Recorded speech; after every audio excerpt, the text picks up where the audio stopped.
I'll introduce myself because most of you aren't going to know me. My name is Rachael Rizzi. I am a holistic wellness practitioner, and I specialize in teaching people how to metabolize emotions. Ultimately, it's about helping people move energy out of their body so it doesn't get stuck and create dis-ease in their body. I have been a Tropicana West chiropractic patient for over 20 years. Yeah. Part of the reason why I wanted to partner is because I really understand and appreciate how much chiropractic care really helps with wellness overall. And so it's a good symmetry where I'm really more focused on the emotional side and helping that energy move than Dr. Brady is really great at the physical side and helping the releases from that standpoint as well. Every workshop we start with some regulation. So I'm going to do that before we dive into the content to make sure that we're all starting from the same spot. Okay.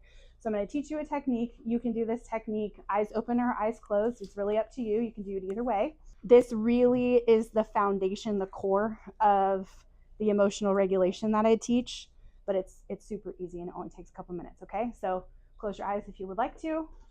Leave them open if you want. If you're standing, be careful. And if you have a hard time really connecting to your feelings, or you want a reminder to connect to your body, you can also put your hands on your heart space. So we're just going to focus our breath and focus our attention on the area of our heart. You're going to breathe a little slower and a little deeper than usual, but find an easy rhythm that's comfortable. And as you continue to breathe, you want to connect to a regenerative emotion like love, gratitude, or compassion.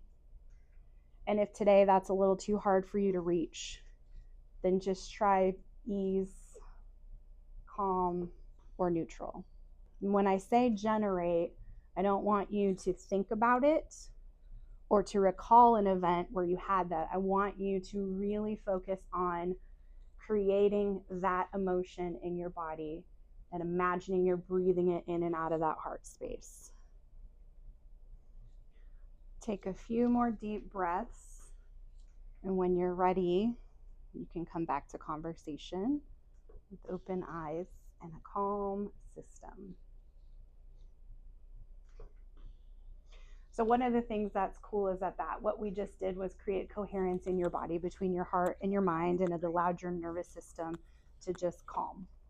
And it only takes 3 to 5 minutes, 3 to 5 times a day for that to be effective. But one of the cool things, cool, maybe creepy, you tell me, is that while most of you have your eyes closed, when someone's body and their physiology goes into coherence, most people smile. So I can tell who's struggling to get there and who is in that place, because most of you, I waited until most of you were in that smiling state that you didn't even realize was happening. So, okay, so everybody feel regulated, everybody feel calm. Cool. So I'll go first, go through some just basic information about energy, frequency, emotions. They are actually the same thing, even though people don't think that. So first I want to talk about the basics of energy, vibration, and frequency. Who has heard people say those things in any context? People use them as if they're interchangeable. They're not interchangeable. They do mean different things, but in the context of how things move in and out and through the body, typically we just call it energy. Energy really is just the capacity to do work.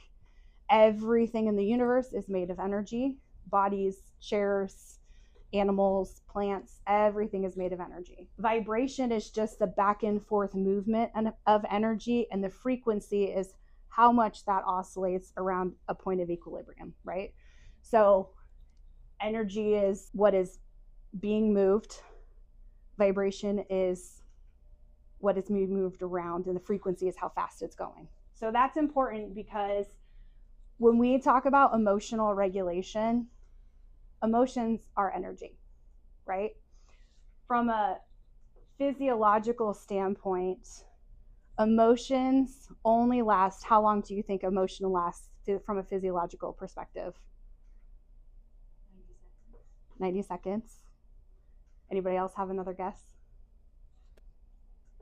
Well, she happens to be right. Emotions, from a physiological standpoint, only last 90 seconds. And some people I see that looks like, that's not true. I felt an emotion for longer than that. If you feel an emotion in your body for longer than 90 seconds, it's because you're intellectualizing it. It's not because you are actually feeling it. So it's biochemical, and it happens from some sort of internal or external stimuli that creates a cascade of biologics that happen in the brain and then are felt throughout the body. They serve as signals to help us adapt and to understand the environment around us, right? So emotions get a bad rap, like some are good, some are bad, but ultimately it's all just information. And what happens is we're using that information to help us make sense of the world around us. And sometimes we put that through our intellectual conditioning, and that is what triggers whether it lasts 90 seconds, whether it's a good emotion for us, whether it's a bad emotion for us. Every emotion has its own vibrational frequency.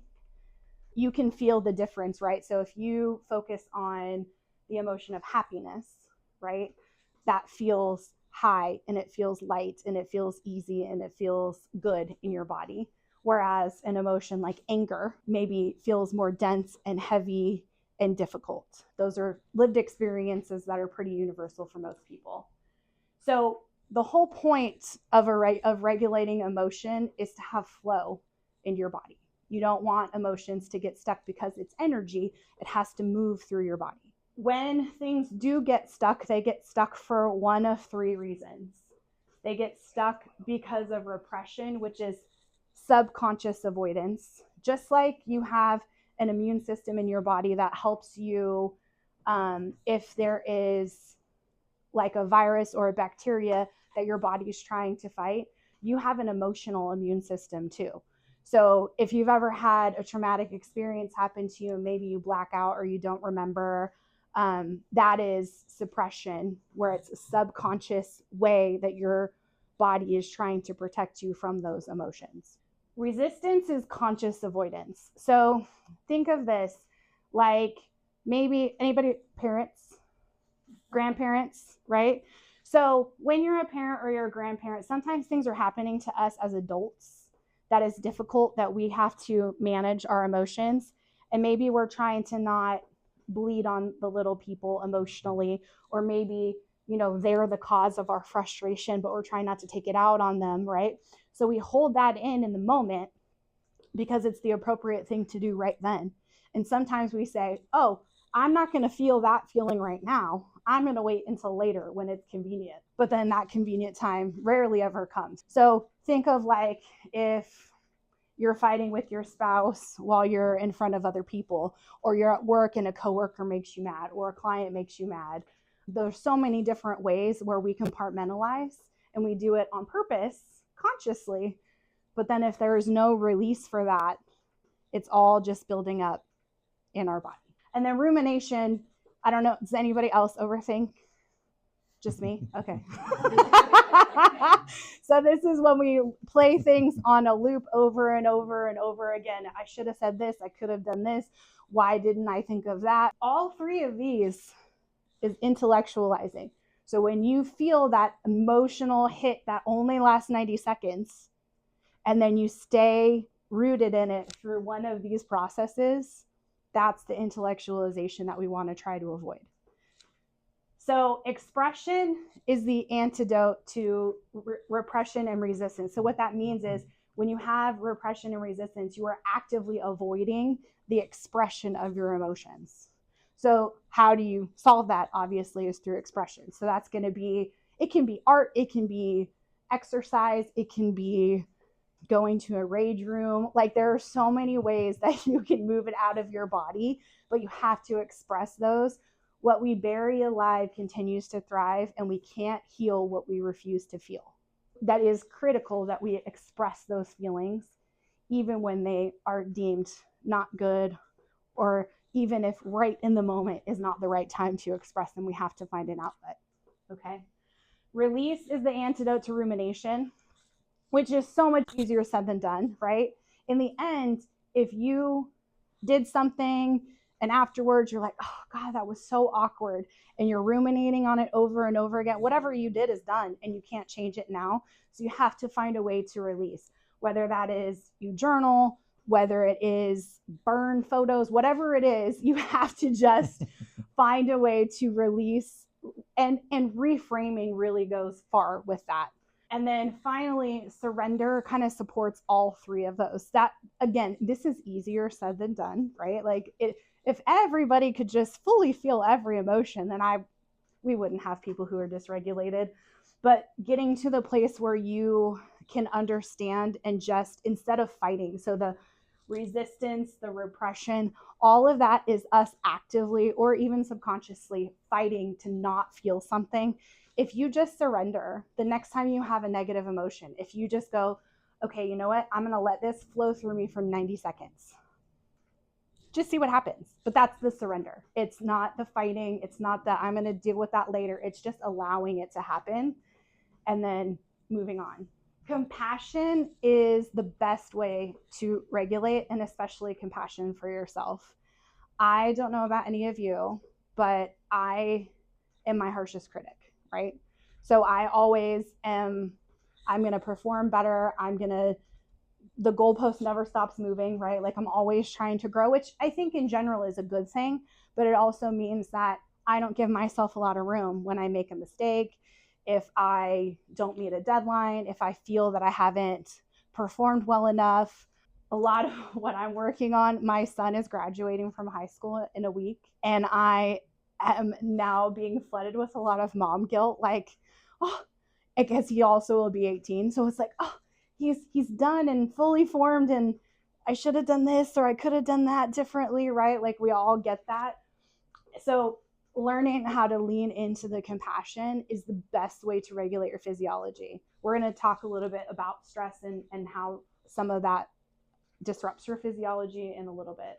I think it's important when we're talking about regulation and emotions to understand that you're a multidimensional being, meaning that you have emotions that are going to surface for a lot of different reasons, whether you have a physical issue happening, whether it is purely emotional, whether you're having difficulty in your social circle, maybe you're having doubts or you haven't found a spiritual connection somehow. All of our energetic frequency is determined by how well all of these dimensions balance. So if you are crushing it at work in the occupational side of things, but you're neglecting your physical health, or you're neglecting your emotional health, or you're not making time to relate to family, to friends, to a circle outside of just working, then your vibrational frequency and your ability to metabolize emotions is compromised. So why do they get stuck? At the core, emotions are energy in motion. So if we don't feel them, it's like putting a stop sign up. And there's a couple of different books that I like to talk about that have to do with this. So one of them is by Dr. Gabor Mate, and it's called When the Body Says No. And in that book, he talks about how if you look at patients, for example, you take a sample of patients with ALS or a sample of patients with specific kinds of cancer, they all have an emotional repression signature that is the same. So if you have liver cancer, you probably have an emotional repression signature of anger. If you have other kinds of cancers, it shows up with very specific emotional signatures of things that people have stuffed down, refused to feel, and gotten stuck in their body and metabolized as disease. Obviously, if you have a stuck emotion, it's not allowing your energy to flow in your body. And the number one place that this happens is in the fascia. That's the connective tissue and web that goes all over your body, and it helps your body move, but it also has water in it, and it helps from an energetic standpoint. That's what helps the energy move. And if your emotions are stuck, it gets trapped in the fascia. And fascia holds memory and tension. So I do want to say that a lot of people hear some of this and they think it's very woo-woo and that it's like kind of new age, but there is science behind all of this.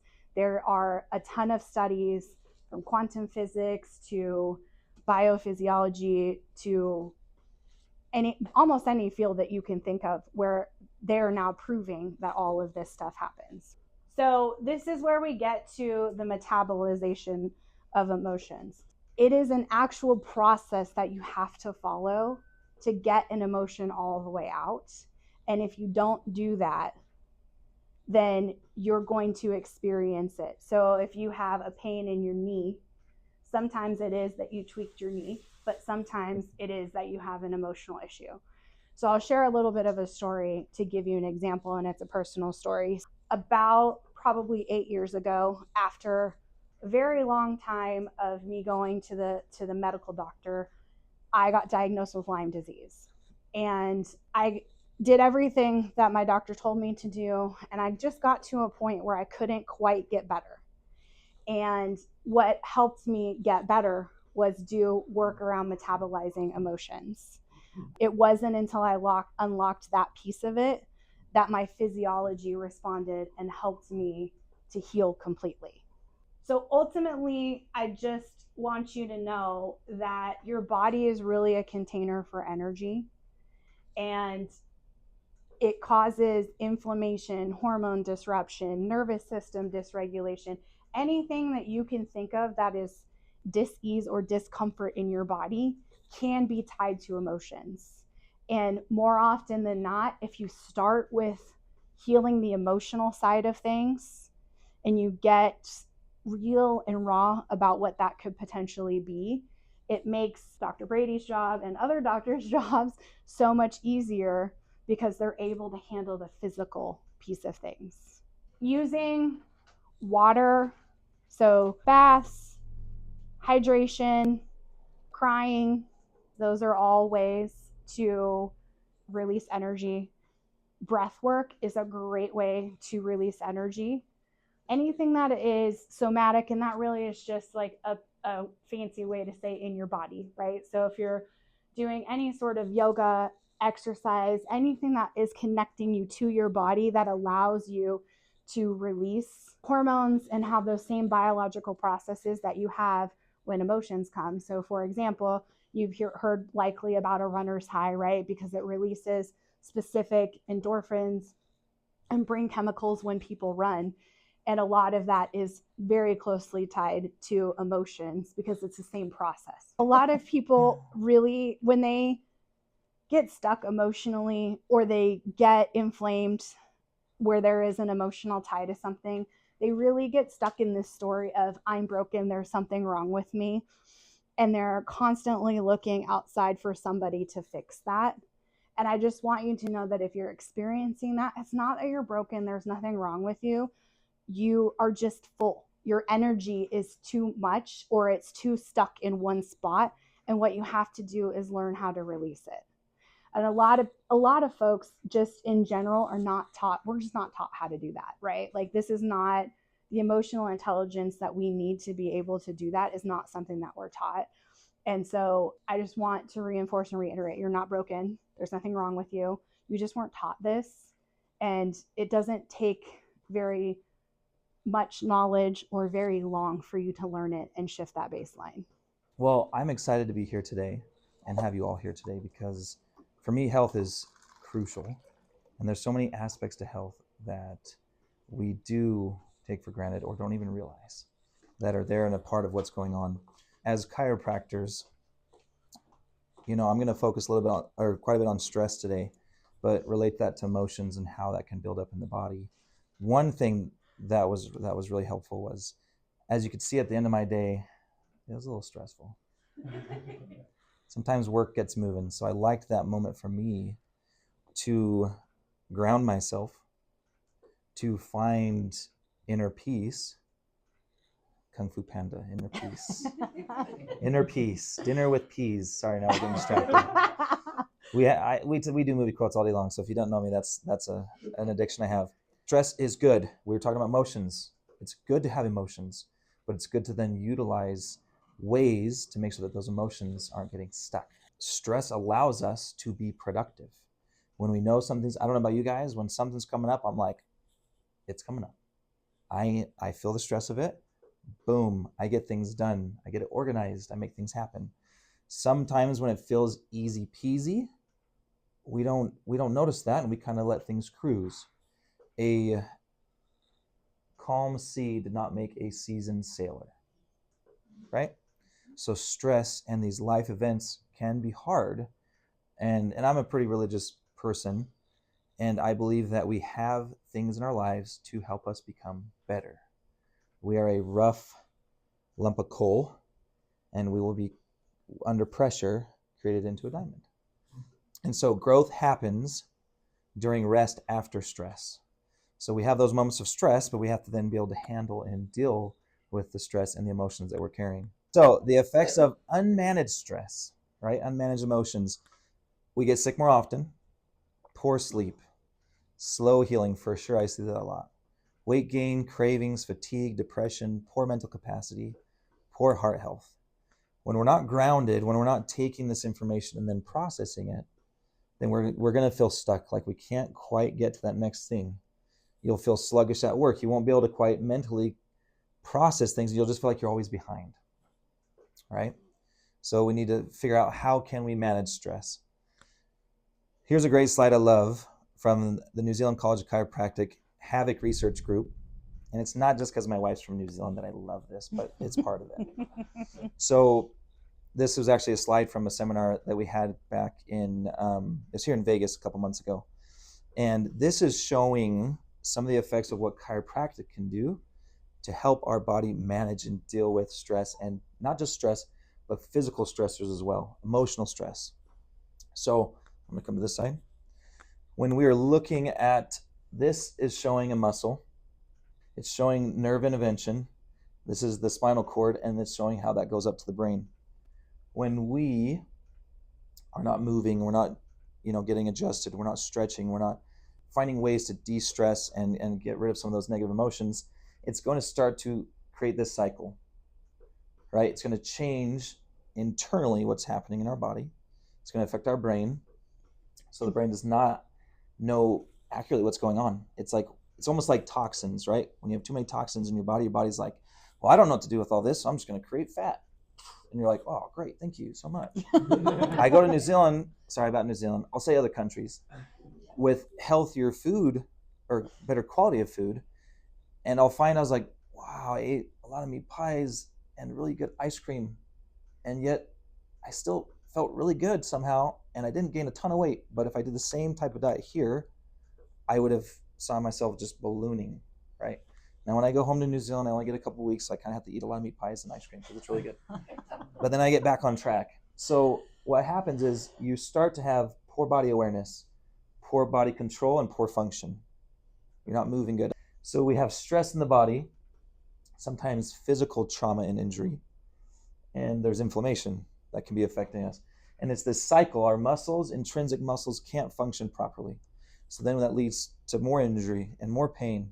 I don't know about you guys, but I feel stressed when I'm in pain, when I can't move, when I can't play with the kids on the ground, whatever it may be. Those things affect my body entirely. So the chiropractic adjustment comes in, and there's motion that is put into a tissue. That motion, even just for those that have been adjusted before, when a joint moves properly, when you get that release, it stretches the muscle, and all that information from the tendon, the muscle itself, goes to the spinal cord, it goes up to the brain and stimulates the brain, the prefrontal cortex. When that happens, our body is creating awareness, internal and external awareness. Then the brain and the body are working together. It's like, oh, that's right. My ankle does move properly, and then balance is better all of a sudden. You're moving in better ways. So improve body awareness, improve body control, improve function. And those adjustments, what they're doing is they're going to allow these small intrinsic muscles to work even better. So sometimes you'll notice, oh, I can move pretty good. It's not too bad. I do yoga and Pilates and different things. Or they don't do any of those things and they still feel like they do good. And yet those intrinsic muscles aren't firing like they should. So it does lead to injury. And they're like, man, I can't figure out why I keep having this imbalance. So that's one way that chiropractic, the adjustment itself, can be helpful. But there's a lot of tricks we have up our sleeves to help out as well. So like I said before, the prefrontal cortex is stimulated. There's times where I will adjust a patient and I'll feel, a cavitation even before I do the full adjustment. And I'll still do that full adjustment, quick speed, that quick stretch to the muscles. And they go, oh, doc, I already went. I don't need any more. I'm like, actually, you do. Because the pop wasn't the key. It was that motion and stimulus to the muscle system going through the spinal cord up to the prefrontal cortex. So I learned that in school and I was like, well, mumbo jumbo, I'm still trying to learn all this. There's a lot to understand. But as I've gone through practice, I see the life practice of that with patients and see the change in them, which is really cool. Some of the positive things that can take place, right? Movement control, pain processing, emotional control, and mental health. Because when you feel like you can move better, there's so much more that you can do to understand those emotions and work on getting that energy to be unstuck, to not be really, and patients will say that. They'll come and say, doc, I'm not in a ton of pain, but I just can't, like, it's just off. It's not good. I'm like, okay, let's have a look. And we get a release in the joint, and there's that communication in the body, and they can feel that energy flowing. Part of the spine deals with the sympathetic nervous system. And there's a reason why a lot of us will feel tension between our shoulder blades and up into our traps. Why are we so stressed? Where is this emotion? Why is this causing a physical change from the emotional component? Well, your sympathetic is your fight or flight. When you feel that stress, which should be healthy, to run from a bear, to not end up like this guy, right? So to protect ourselves and to be safe, we have that side of stress. However, we are sitting at a desk waiting for a deadline that is looming over our heads, and we're starting to feel this sympathetic engage, but then we can't figure out how to disengage it. And so the sympathetic nervous system is not where we want to reside all the time. Finding techniques to get out of that fight or flight and into rest and digest. When you're out of sympathetic, your body can heal. If you're always stressed, it just won't allow you to do that. Or if those emotions are trapped, it just won't allow that flow, and you'll stay in that cycle. Handling chronic stress better, as you so properly demonstrated before, exercising, yoga, stretching, meditating, doing these different things to find ways to allow that energy to flow, because you need flow. Motion is lotion, not just in the joints, but throughout the entire body. Can I just tell you a funny story? Yeah. So I've had carpal tunnel since I was in my 20s. And before Dr. Brady, Dr. Levitt would adjust me. And so even now, I'll come see Dr. Brady, and he will just touch my arm and I won't even say anything. And he knows exactly where it hurts me, because he can just feel that the motion is off. And I both love and hate that, because if you've been adjusted, it doesn't always feel great. Sometimes like, oh, okay, all right. But it really is. And I always am like, how do you just know? And his answer is always, because it's not flowing. So even the teeny little, it's always a random spot in my arm that isn't flowing right. And he can feel that just by the motion of it, because it's not flowing. It's a great way to know, like, I can always, for me, the fun physical side effect is that my fingers go numb. So that's when I'm always like, oh, I need to get adjusted. Something else that came to mind was a certain patient that I had years ago, and talking about things being stuck. She had been in a certain industry her whole adult life, and it was very hard on her. Probably no understanding of really how to take care of her body physically or emotionally. And one of her first adjustments, she just burst out crying. And she's like, I'm so sorry. I'm like, no, this is good. And it's because, and it was that part of her mid-back, and that's where she'd build up all that pain. When she'd had that adjustment, she realized that she was just holding so much in. And it kind of started a journey for her, which was really cool. Because it wasn't just me, as many other practitioners she was working with. But each time I would see her, she could tell the difference in her emotional state when just working on the physical aspect. That was an example of a patient where I could really tell that the emotional side was presenting itself physically, and it needed both aspects. So some things on here: exercise, short pauses in your day, taking a moment to meditate or to enjoy nature. There's times where when I'm working, I'll just take a moment and I just have to kind of decompress for a second, right? To make sure that each patient that I see, I can try to dedicate all my knowledge, all of my, emotional support. When patients come into our office, I hope that they feel happy to be there, emotionally rejuvenated by the kindness and joy. All of those things affect us. Positive social interaction. If you have people that are very hard in your life, try to find ways to improve that, or you need to find a way to probably distance yourself from that negative energy. If it's family, I really recommend trying to work on it. Don't just distance right away. My kids, I'm like, stay back. I have 5 kids and they keep me busy, and my wife's a saint. So there's my shout out to my wife real quick. Yeah. Learning to handle stressors better. Each of us is different. For me, playing with my kids is a stress release. And there's a whole side of the chemistry with that. It's all science backed. But for dads, it's good for them to play with their kids. For my wife, when she's been there all day long, for her to be able to go and dance. She loves barn and land dance. She does that. Or go to the gym. Or when we were in Texas, she had this girls' night. And I was like, fantastic. Go do it.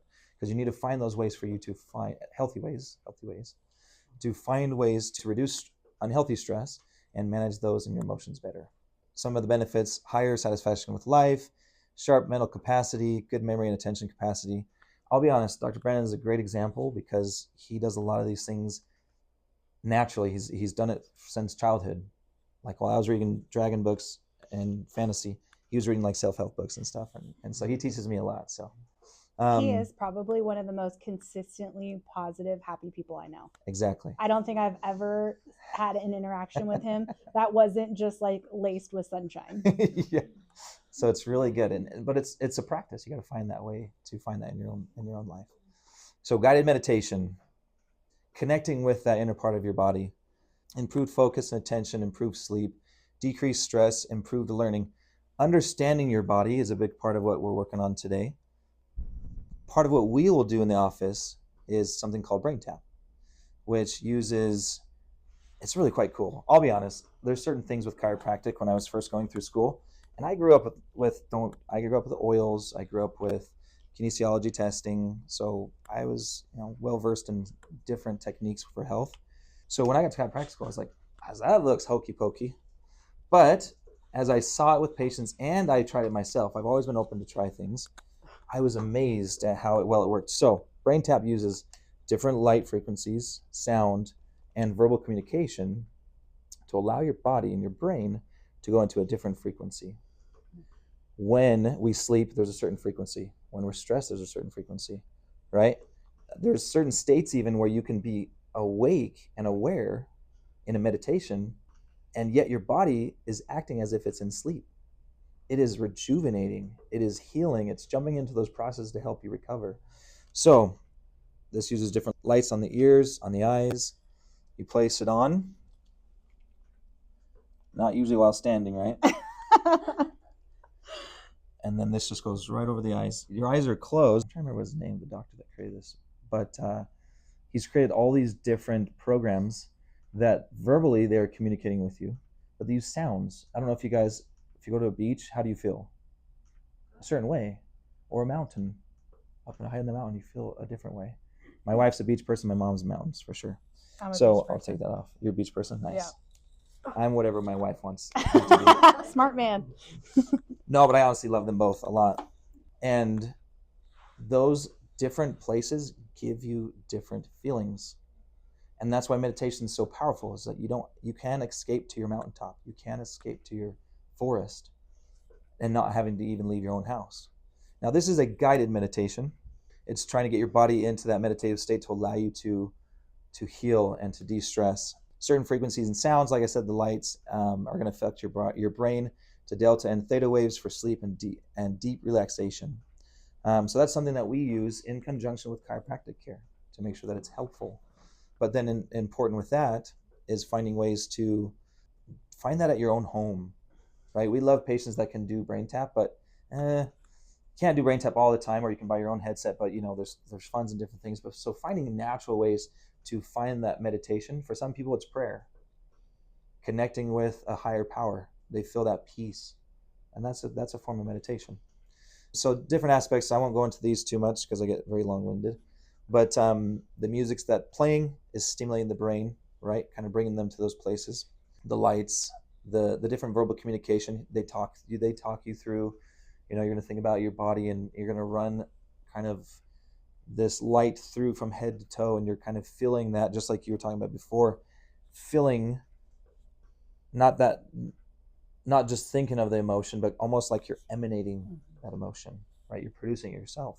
So some of the benefits of brain tap, right? Increased heart rate variability, improved quality of sleep, increased parasympathetic activity. That's our rest and digest, right? We want to be healing. Decreased stress, worry, and irritability. But this is a training, just like everything we do. The first visit with chiropractic can do quite a lot, but then you have another visit. We're trying to train your body and brain to understand how to move properly. With this and with meditation, it's a practice. Practice makes perfect, right? Or perfect practice makes perfect. You're continually working on improving it. And so that's one thing I want you guys to think of as well, is anything that we're talking about is just, we're looking for ways for you to start integrating these things into your life and seeing the benefits of it. The proof is in the pudding, right? Try it out, see how it feels, and see how you improve. I actually bought a brain tap headset for my mother. I was the child that like pulled fire alarms at the library, or hid literally for like an hour in a department store underneath the clothes racks and kept hiding in other places. So I was kind of a stressor for my mom. But then I found, as time went on, when I wasn't the stressor, another child became the stressor. And then when all the kids moved out, my dad was the stressor. Yeah. And so we found that for her, it was tough. It was natural for her. She saw it in her dad, who passed away at 52 from a heart attack. And she saw it in her mom, and then her own self. And so we were finding ways to help improve that. And that's done a lot for her. But it's still practice. Mm-hmm. She's still working on trying to improve that, because naturally your body will want to do certain things. But we try to find ways to kind of disrupt that pattern and improve it. You probably all already know how to contact Dr. Brady, but if you want to contact me and reach me outside of the confines of this, there's that information. You'll also get an email in a couple of days that will have a link to the replay, and it will have my contact information and all kinds of other stuff in it. So this is a series, and I do this with different practitioners all over the city once a month. So the next one is with a friend, talking about burnout and boundaries and how that impacts the body, especially through the lens of chronic illness. For me, I have a heart aligned reset bundle. I just want to offer it to you in case you are looking for a way to really just recalibrate what's happening for you. So that bundle comes with a stress and well-being assessment. So it's a questionnaire that you answer, and it gives you in every area and dimension of life kind of where your stress level is at as a baseline. And then you'll do some coaching with me for about 30 minutes, and I'll teach you more in depth some of the techniques that we need, but will be customized based on whatever it is that comes up in your report. And then 6 weeks later, you do the same questionnaire again, and it gives you an idea of how to shift your baseline. As I mentioned before, it doesn't take very long. And as Dr. Brady said, really truthfully, it only takes about 3 to 5 minutes, 3 to 5 times a day for you to shift your baseline, just if all you do is focus on breathing through your heart space. Your energy flows where attention goes. So when you pause and you focus on your heart space, what you're actually doing, it's like taking the foot off the gas pedal of your nervous system and pausing that fight or flight long enough for you to make a choice, create that awareness. And so it affects the way that your body and your energy moves. So if you're interested, that is a way for you to do it. There will be a link also. And then brain tap, like I said, is kind of unique, and it takes some time to get used to it. So we usually we'll sell 2 of the sessions. They're usually about 20-25 minute sessions, but then give 2 for free as well.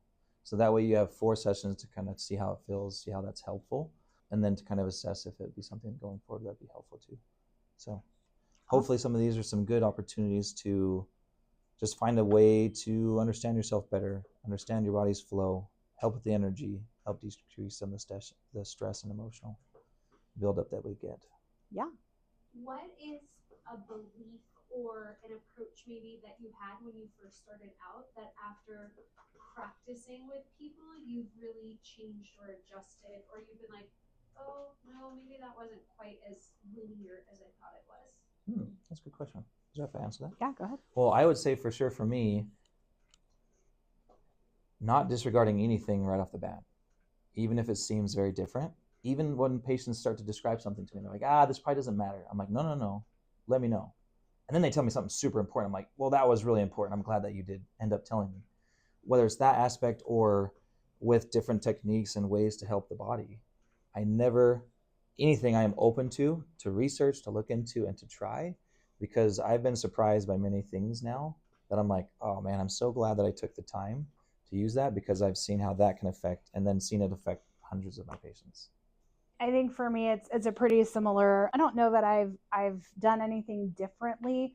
I think maybe what became more clear to me is that everybody has a core wound, specifically a wound around worthiness, that is usually the seat of where their emotional pain that manifests as physical pain gets stuck. So for some people, it's I wasn't successful enough at work, or I'm not as successful as I want to be. It's I haven't found my partner. For some people, it's I haven't excelled athletically. Like, everybody has their core reason why they feel like they're not good enough, why they're not worthy.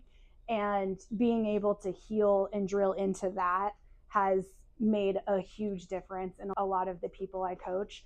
And then I think probably really understanding, I really approached it because I come from a psychology background. I really approached the emotional side of things. And what has become clear to me is how important it is to embody and feel the entire experience of an emotion in your body. If you think about when you do have an emotion, you don't just, it's not in your head, right? You feel it physically. You feel it in your gut. You feel it throughout your whole body. It's a somatic experience. And so being able to really lean into that, for me, made a huge difference in the way that I help people metabolize emotions, because it isn't just talking about it. I think there is a place for things like talk therapy and some of that stuff to understand your past, but there isn't a lot of emphasis in those kinds of programs with how do I move forward today and in the future. And a lot of it really does just come back to embodiment and being able to be present in your body and move that energy through your body, whether it's through chiropractic or breath work or whatever that looks like. Yeah. What happens is those nerves go to a lot of the different parts of your body to help with fight or flight. So when those nerves are getting stimulated to fight or flight, and they're telling these muscles, prepare, forbear, run, do this, jump, fight, and then we're like, we're not doing any of those things, darn it. So then all the lactic acid, muscle tension, right? That's where a lot of that tension will build naturally, because your body turns on that switch. Those are firing, yet they're not being utilized. So it's almost like dumping fuel into a vehicle and it's not going, and then you just keep dumping fuel and then it's like overflowing into it. Exercise. Finding those moments to de-stress, finding your de-stressor, which will allow that tension to go down. Not perfectly probably, but help a lot. But then yoga, Pilates, motion, it needs to move. If most of you think about your daily life, who here today has done this motion? Probably, maybe, if you stretched a little bit, right? Or did a rotation other than, like our body needs to move. And often it's just not getting that motion. Gone are the days of, harvesting and going through the fields and moving and walking for miles, and all this motion that we just don't have it anymore. Or if we do, it's very repetitive. I even see that in my practice. My emotions are very repetitive. I'll do certain adjustments all day long as I see people, and I have to find ways to counteract that. I'm here all day long. I have to find ways to come here, to open up. So specifics, I'd say wall angel's a great stretch. Opens up the pecs, strengthens the posterior chain. You push your elbows, wrists, and neck back, and you're squeezing those shoulder blades together. Exercises that bring us out of the daily routine. Rows are great. And most of it you'd find is actually more posterior chain, right? Because writing, computer work, chiropractic work, massage therapy, shoveling, whatever it is, a lot of it's this anterior aspect of our lives. Just lying there and going into an extension position. And actually, I love the foam roller too, just taking it horizontally and placing it, opening up your shoulder blades. If this was my back, you'd be rolling along it this way. And that can release, and that can release the tension between the shoulder blades. But then, like you were saying, having that between the shoulder blades and allowing to go into extension this way. Lack of motion.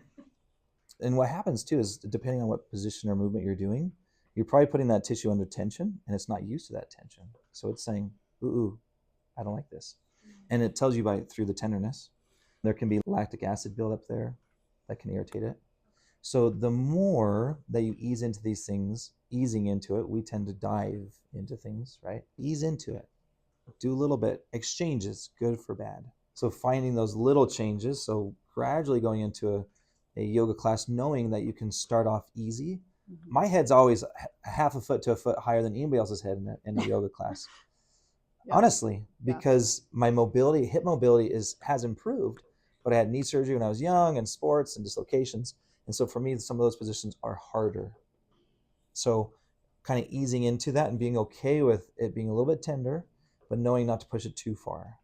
And that's what's nice too about having a good yoga instructor, good massage therapist or chiropractor, because these are questions you can ask them each time you have a visit, because they're working with you to work through some of those issues, but then also from a functional side, finding ways to overcome those so you continue to go to those classes and to continue to do it. So my favorite is breathwork, and specifically holotropic breathwork. Holotropic breathwork is you increase the level. It's a specific breathing pattern. It's called a 2-part breath. You breathe in through the belly, up through the chest, and then a quick exhale out. And what happens is you increase the oxygen in your body, and that process releases DMT in your brain, which is a feel-good chemical. It's similar to the process that happens if you use plant medicine like cannabis or ayahuasca. But unlike plant medicine, if you're like, whoa, this is too much, you just increase your exhale, and within a couple of minutes, you get the equilibrium that happens. But the reason why I like it is because it is very somatic based. So you will feel a release. A lot of people cry. Sometimes you feel euphoric and it feels great and you're good. And there's no release that's bad. For me, I am one of those people that I was taught and still struggle with putting my emotions in a box and I'll deal with them later. If we're stranded on an island and we need to MacGyver a boat out of palm fronds to get off the island, like I'm your girl, right? But then when we're like safe on land, I am going to fall apart. And so what I discovered is I hold a lot of that in. And so what happens during holotropic breath work, especially if you pair it with specific frequency music in a certain pattern, is your physiology just releases that. And you don't have to like relive the trauma. You don't necessarily relive like the emotions mentally or even emotionally. All you're doing is feeling the release. So that is for me, what I have found to be the fastest way to, especially if you have a specific ache or pain or area of dis-ease in your body, that is the easiest way to do it from an emotional standpoint, because it is somatic. You don't feel the trauma, it's just releasing. I should probably say the one thing that for me that's been the most consistent that I've done, like when I talk about brain tap, I've done brain tap quite often. I've done some meditation, but something that I do all the time is prayer, because I've gotten better at being consistent with it, and consistency is really important. So for me, I've found I can stop and just kneel down and pray and just feel like I'm communicating with my creator and feel at peace. That's where I'll feel that ease start to increase. All of this stuff is very simple and basic by design. It's just humans that complicate it, right? Like we make it harder than it has to be. It's really not that hard to have your body do things. And ultimately, I think the thing that we connect over as practitioners is ultimately it doesn't matter like what you do. The key is making sure that you're able to connect to your nervous system and turn off that fight or flight response often enough. You're never going to be in a place where you're not triggered. We get triggered all day long, and triggers aren't necessarily a bad thing. To his point, stress is how we grow. It is not necessarily in and of itself bad, just like emotions are not in and of themselves bad. It is the way we metabolize them that is the issue.